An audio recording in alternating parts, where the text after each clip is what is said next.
नमस्कार शेतकरी मित्रांनो. आजच्या व्हिडिओच्या माध्यमातून आपण ज्या शेतकऱ्यांचा जो थकीत पीक विमा अडकलेला आहे, अशा शेतकऱ्यांना एक आनंदाची बातमी आहे. कारण अशा शेतकऱ्यांचा पीक विमा जमा व्हायला सुरुवात झाला आहे शेतकरी मित्रांनो. कारण खूप शेतकऱ्यांचा प्रश्न होता, की खरीप हंगाम 2020 असो, 21 असो, 22 असो, 23 असो अथवा 24 असो, रब्बी अथवा खरीपचा असो, या दोन्हीही पीक विमे खूप शेतकऱ्यांनी भरलेले आहेत. परंतु झाले असं, की 2020ला असो, 21ला असो, 22ला, 23ला, 24ला खूप शेतकऱ्यांनी पीक विमा भरला. मग तो रब्बीचा असो अथवा खरीपाचा असो. शेतकऱ्यांनी पीक विमा भरला, पीक विम्याचं वाटपही झालं. परंतु असे खूप शेतकरी याच्यामधून वगळले गेलेले होते. तांत्रिक कारणामुळं खूप शेतकऱ्यांना पीक विमा आलाच नाही. कारण काही शेतकऱ्यांना बाजूच्या शेतकऱ्याला पीक विमा आला, तर बाजूच्या शेतकऱ्याला आलेला नाही. अशा खूप शेतकऱ्यांच्या तक्रारी होत्या. खूप शेतकरी कमेंट करत होते, की आमचं क्लेम कॅल्क्युलेशन पूर्ण झालेलं दाखवतंय, अमाउंट दाखवतंय, परंतु अजूनही आमचा पीक विमा जमा होत नाही आहे. तो 2022चा असो, 23चा असो किंवा 20चा, 21चा, रब्बीचा असो. अशा खूप शेतकऱ्यांचा प्रश्न होता. अशा शेतकऱ्यांसाठी एक महत्त्वाची व आनंदाची अपडेट आहे. कारण शेतकरी मित्रांनो, त्या शेतकऱ्यांचे जे थकीत पीक विमे आहेत, ते थकीत पीक विमे जमा करायला सुरुवात झालेली आहे. कारण केंद्र सरकारकडून या अगोदरही स्पष्ट करण्यात आलेलं आहे, की ज्या शेतकऱ्यांचे जुने पीक विमे अडकलेले आहेत, अशा शेतकऱ्यांसाठीची निधीची मंजूरता केंद्र सरकारकडून केली जात असून आणि त्या शेतकऱ्यांच्या खात्यामध्ये आता हे पैसे जमा होत आहेत. आता जास्तीत जास्त खूप शेतकऱ्यांचे खरीप हंगाम 2024चे पैसे खूप शेतकऱ्यांचे अडकलेले आहेत आणि महत्त्वाचं म्हणजे 2021-22च्याही खूप शेतकऱ्यांच्या तक्रारी आहेत, की आमचा पीक विमा आलेला नाही, तो रब्बीचा असो अथवा खरीपाचा असो. अशा खूप शेतकऱ्यांच्या तक्रारी होत्या आणि ज्या शेतकऱ्यांचं क्लेम स्टेटसमध्ये बदल झाला होता, डीजी क्लेम ज्यांना दाखवत होतं, ज्या शेतकऱ्यांचं ऑफलाईन पेड दाखवत होतं, परंतु पेमेंट झालेलं नव्हतं. आधार सीडिंगमध्ये प्रॉब्लेम झाला होता. कारण डीजी क्लेम परत ऑफलाईन पेड होऊनही काही शेतकऱ्यांचं आधार व्हेरिफिकेशन नॉट म्हणून दाखवत होतं. अशा ज्या शेतकऱ्यांनी आधार अपडेट केलेत किंवा आधार व्हेरिफिकेशन केलेत, अशा सर्व शेतकऱ्यांचे आता पैसे जमा व्हायला सुरुवात होणार आहे शेतकरी मित्रांनो. कारण खूप शेतकऱ्यांच्या तक्रारी होत्या, की 2020मधला असो, 21मधला असलो, 22मधला, 23-24मधला खूप शेतकऱ्यांचे पैसे शेतकऱ्यांना मिळालेले नाहीत. कारण काही शेतकऱ्यांना पैसे पडले, काही शेतकऱ्यांनी क्लेम करून पीक विमा आलेला नव्हता. अशा ज्या अडचणी ज्या शेतकऱ्यांच्या राहिलेल्या होत्या, अशा सर्व शेतकऱ्यांचे पैसे जमा व्हायला सुरुवात झाली आहे. कारण आता हे पैसे काल आजपासून जमा व्हायला सुरुवात झाली असे अपडेट आहे. त्यामुळं ज्या शेतकऱ्यांची क्लेम स्टेटस बदललेलं होतं, ज्या शेतकऱ्यांच्या क्लेम स्टेटसमध्ये अमाऊंट दाखवत होती किंवा डीजी क्लेम दाखवत होता, अशा शेतकऱ्यांनी परत एकदा स्टेटस चेक करा. तुमच्या स्टेटसमध्ये काय बदल झाला आहे का चेक करा किंवा पैसेही जमा होत आहेत. आता तेच पैसे आजच जमा होतील असं नाही आहे, कारण सुरुवात तरी झालेली आहे.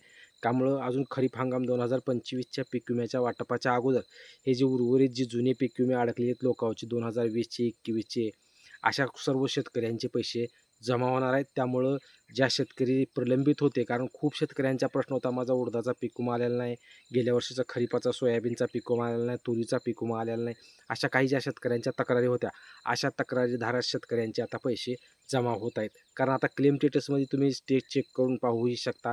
कारण जर तुमचं क्लेम स्टेटसमध्ये बदल झालेला असेल किंवा या अगोदरपासून जर तुमचं क्लेम स्टेटसमध्ये अमाऊंट दाखवली जात असेल, तर तुमचे हे पैसे जमा होणार आहेत. कारण केंद्र सरकार व राज्य सरकारकडून जी जुनी थकीत पीक विमे आहेत, ते सर्व पीक विमे वाटपाच्या प्रक्रियेला सुरुवात झाली आहे. कारण 2025च्या पीक विम्याचं वाटप अजून सुरू जरी झालेलं नसलं, तर त्या अगोदर जे जुनी थकीत पीक विमे आहेत, ते सर्व पीक विमे शेतकऱ्यांना देण्याचा निर्णय सरकारकडून घेण्यात आलेला आहे. त्यामुळे लवकरच ज्या शेतकऱ्यांचं 2020 असो, 21 असो, 22 असो, 23 असो आणि 24 खरीपात व रब्बी ज्या शेतकऱ्यांचं क्लेम स्टेटस बदललेलं होतं, क्लेम स्टेटसमध्ये अमाऊंट दाखवलेली होती, क्लेम कॅल्क्युलेटेड झालेलं होतं, अशा ज्या शेतकऱ्यांचं जुना प्रॉब्लेम होता, अशा शेतकऱ्यांचे पैसे आता जमा होणार आहेत. अशा शेतकऱ्यांसाठी एक महत्त्वाची अपडेट द्यायची होती शेतकरी मित्रांनो. आणि खूप शेतकऱ्यांच्या कमेंट ही अशा होत्या, की आमचं डीजी क्लेम दाखवतोय, अमाऊंट दाखवतोय, परंतु ती अमाऊंट खात्यात पडत नाही. कारण गव्हर्नमेंट सबसिडीचा प्रॉब्लेम असल्यामुळं 2020 असो, 21 असो, 22, 23, 24 अशा ज्या शेतकऱ्यांचा पीक विमा अडकलेला होता, हा पीक विमा हा केंद्र सरकारकडून अथवा राज्य सरकारकडून त्यांचा जो देण्याचा हप्ता असतो, त्यांच्या हिश्श्याचा जो हप्ता असतो, तो हप्ता न दिल्यामुळं तो पीक विमा अडकलेला असतो. आणि असेच हप्ते केंद्र सरकारचा हप्ता असो अथवा राज्य सरकारचा हप्ता असतो, हे हप्ते आता ते विमा कंपनीला जमा करण्यात आलेले आहेत आणि ज्या कंपनीचे पैसे जमा करण्यात आलेले आहेत, त्या कंपनीमार्फत त्या शेतकऱ्यांच्या खात्यावरती पैसे वर्ग केले जाणार आहेत. त्यामुळं असं खूप शेतकरी म्हणत होते, की माझी अमाऊंट दाखवते परंतु पडलेली नाही. ती अमाऊंट कशामुळे थांबलेली होती? कारण तुमचे पीक विमा मंजूर झालेला आहे, अप्रूव्हल झालेला आहे, तुमचं क्लेम सेटल झालेला आहे, सर्व व्यवस्थित झालेलं आहे. परंतु ते पैसे विमा कंपनी कधी देते? जेव्हा राज्य सरकारकडून निधीची उपलब्धता होते, जेव्हा राज्य सरकार त्यांच्या हिश्श्याचा जी रक्कम असते, ती रक्कम विमा कंपनीला दिल्यानंतरच विमा कंपनी ते पैसे वाटप करत असते. कारण विमा कंपनी स्वतःचे पैसे घालून कधीच शेतकऱ्यांना पैसे देत नसते. कारण जोपर्यंत शेतकऱ्यांना पैसे पोहोचत नाहीत, तोपर्यंत त्यांच्या हिश्श्याचा हप्ता राज्य सरकारकडून विमा कंपनी मागत असते आणि ते विमा कंपनीकडून हप्ता राज्य सरकारकडून हप्ता आल्यानंतर विमा कंपनी ते शेतकऱ्यांच्या खात्यावर वर्ग करत असते. त्यामुळे ज्या शेतकऱ्यांचा 2020चा असो, 2021चा असो, 22 असो, 23 असो अथवा 24 असो, ज्या शेतकऱ्यांचं तिथं अमाऊंट दाखवत होतं क्लेम स्टेटसमध्ये, ज्या शेतकऱ्यांचं क्लेम कॅल्क्युलेशन दाखवत होतं, ज्या शेतकऱ्यांचं डिजी क्लेम दाखवत होतं, ज्या शेतकऱ्यांचं आधार नॉट व्हेरिफाईड असं दाखवत होतं, काही क्लेम स्टेटसमध्ये बदल होऊनही ज्या शेतकऱ्यांचे पैसे जमा झाले नव्हते, अशा सर्व शेतकऱ्यांचे पैसे आता त्यांच्या खात्यामध्ये वर्ग केले जाणार आहेत आणि त्याची प्रक्रियाही सुरू झालेली आहे. त्यामुळं पुढील काही दिवसामध्ये त्या उर्वरित जे शेतकरी याच्यामध्ये राहिलेले आहेत, अशा सर्व शेतकऱ्यांच्या खात्यामध्ये हे उर्वरित जो थकीत पीक विमा 2020 पासून 24 अशा सर्व शेतकऱ्यांचे पैसे त्यांच्या खात्यामध्ये जमा केले जातात. हीच एक अपडेट सर्व शेतकऱ्यांना द्यायची होती. चॅनलवर जर तुम्ही नवीन असाल तर चॅनलला सबस्क्राईब करा. जास्तीत जास्त शेतकऱ्यापर्यंत व्हिडिओ शेअर करा. व्हिडिओ आवडल्यास लाईक करायला विसरू नका. धन्यवाद शेतकरी मित्रांनो.